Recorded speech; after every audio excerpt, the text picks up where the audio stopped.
Vous êtes spécialisé dans la fourniture et la pose de sols sportifs et vous souhaitez proposer vos services aux collectivités, ça tombe bien. Dans cette vidéo, on va voir comment répondre à un appel d'offres de sols sportifs. Avant ça, je vais me présenter. Je m'appelle Mohamed et j'ai créé le site akonia.fr ainsi que cette chaîne YouTube pour vous aider à répondre efficacement aux appels d'offres et marchés publics. Dans cette vidéo, on va donc expliquer comment répondre à un appel d'offres de sols sportifs. La proposition de réponse que je vais vous faire est forcément généraliste. À chaque marché, à chaque appel d'offres, l'acheteur a des besoins qui sont très spécifiques, donc il serait important de personnaliser le contenu de votre dossier de réponse par rapport à ces demandes et également par rapport aux caractéristiques de votre entreprise.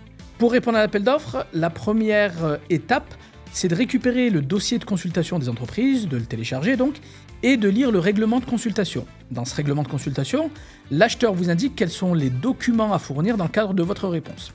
Ces documents sont de deux types. On va avoir d'un côté les pièces de la candidature et de l'autre les pièces de l'offre.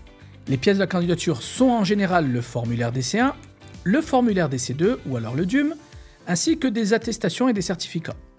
Ce sont les documents qui vont permettre à l'acheteur de valider votre candidature et donc de valider que vous n'êtes pas dans les cas d'interdiction de soumissionner et que vous possédez des capacités techniques, professionnelles et financières suffisantes. De l'autre côté, les pièces de l'offre vont permettre à l'acheteur de vous évaluer, donc d'évaluer la qualité de votre réponse sur le critère financier et sur le critère technique, et c'est la raison pour laquelle vous allez fournir un acte d'engagement, une offre financière et un mémoire technique, en plus d'éventuels autres documents. Toute la partie candidature de la réponse à un appel d'offres est traitée dans une vidéo qui s'appelle 5 astuces pour monter des dossiers gagnants en une demi-journée. C'est une vidéo accessible directement via le site akonia.fr à l'aide du lien qui figure dans la description de cette vidéo. En suivant cette vidéo, vous allez pouvoir récupérer votre kit de démarrage sur les marchés publics pour gagner du temps. Aujourd'hui, on va surtout s'intéresser donc au mémoire technique qui est la pierre angulaire de votre réponse. Le mémoire technique, c'est le document qui va vous prendre de plus de temps quand vous souhaitez répondre à un appel d'offres. Mais beaucoup de personnes se demandent ce qu'il faut y mettre et comment bâtir le plan de son mémoire technique. On considère que pour faire un bon mémoire technique, il faut répondre aux critères de notation de l'acheteur qui sont le plus souvent les 4 suivants.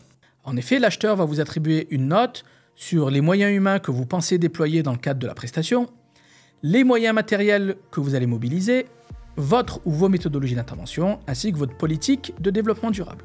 Pour chacun de ces 4 thèmes, l'objet sera de bien argumenter, démontrer que votre proposition est parfaitement adaptée aux besoins, aux exigences et aux attentes de l'acheteur. En particulier, au niveau des moyens humains, vous allez certainement devoir présenter un interlocuteur référent qui sera la personne en lien direct avec les équipes de l'acheteur et qui assurera la coordination de toute la mission, une sorte de chef de projet. Vous allez pouvoir le présenter au travers de ses missions, donc tout ce que cette personne va faire dans le cadre de la prestation, de ses qualifications, de son expérience ainsi que de ses références. Cet interlocuteur référent sera assisté par du personnel d'encadrement, chef d'équipe, conducteur de travaux, responsable d'exploitation ou autre, qu'on va présenter selon les mêmes 4 catégories, et des opérationnels.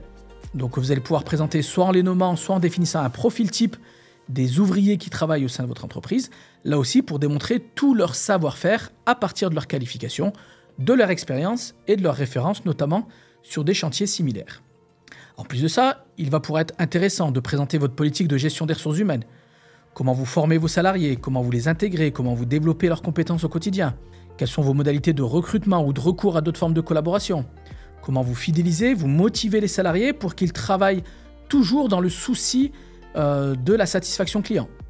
D'ailleurs, tout ce que vous mettez en œuvre, ça peut se faire au niveau technique, c'est-à-dire comment on forme les salariés sur le plan technique, mais aussi sur des questions de sécurité ou de relations clients. En plus des moyens humains, le mémoire technique va aborder la question des moyens matériels. Et donc là, on va présenter tous les moyens matériels que vous allez mobiliser pour réaliser les prestations, en démontrant là aussi qu'ils sont parfaitement adaptés à ce que veut l'acheteur. Commencez par les moyens généraux, locaux, véhicules, parc informatique, matériel et logiciel, pour ensuite détailler le matériel et l'outillage, donc tout ce qui va concerner le matériel de pose, l'outillage portatif, le matériel de mesure et de contrôle, il est important d'être exhaustif dans cette phase-là. Vous allez présenter également les fournitures et consommables, et notamment le matériel de revêtement que vous préconisez, les produits de mise en œuvre, les consommables courants que vous allez utiliser, encore une fois, en ayant bien pris connaissance des exigences de l'acheteur et en fournissant les fiches techniques de ces produits. Pensez bien également à évoquer dans le cadre de votre mémoire technique, éventuellement, les équipements de protection individuelle de vos salariés qui font partie des moyens matériels, mais aussi tout ce qui concerne matériel de protection et de nettoyage, puisque Votre prestation comprend aussi la protection des ouvrages et le nettoyage de fin de chantier, ainsi que du matériel spécifique si l'acheteur a des demandes particulières. Ensuite, on évoque les méthodologies de travail et donc comment vous allez réaliser les travaux. Pour chacune des grandes phases des travaux, vous allez pouvoir détailler les étapes. Par exemple, dans la phase amont, avant les travaux, on va expliquer comment vous allez installer le chantier, comment vous allez l'approvisionner, expliquer aux équipes le contenu du travail et apporter des explications là aussi sur les contraintes particulières du chantier. Pendant les travaux, pour chacune des étapes, expliquez bien qui fait quoi, avec quels moyens matériels et surtout quelle durée à chaque étape.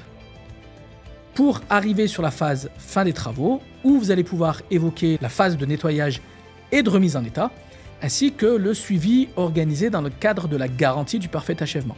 Donc parmi les méthodologies, il y a forcément la méthodologie de réalisation des travaux qu'il va falloir expliquer, mais également votre méthodologie, notamment sur la gestion des nuisances, si jamais vous devez travailler notamment en site occupé, tout ce qui concerne la sécurité à la fois de vos équipes, des usagers potentiels, ainsi que des autres corps d'État si le chantier est organisé avec d'autres équipes, et puis tout ce que vous allez mettre en œuvre en termes de coordination avec l'acheteur et éventuellement les autres métiers concernés.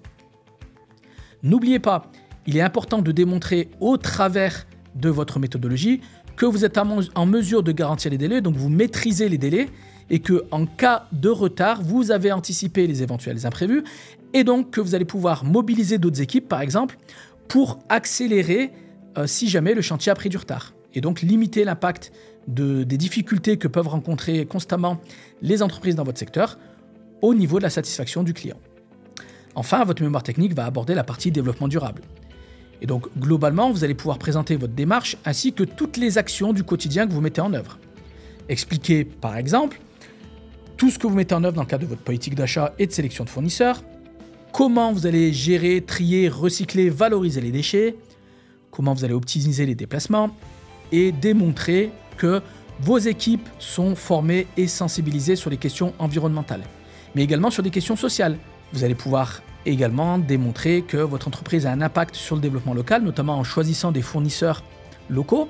Et puis vous allez pouvoir démontrer que votre activité permet l'insertion professionnelle, notamment de publics éloignés de l'emploi. Donc tous ces éléments-là sont importants à présenter. Et il faudra aussi démontrer que dans le cadre du marché, vous allez pouvoir œuvrer pour limiter l'impact de votre activité sur l'environnement et avoir un impact positif sur la société, sur les mêmes thématiques ou potentiellement d'autres. Voilà donc comment on répond à un appel d'offres d'installation de fourniture de sol sportif.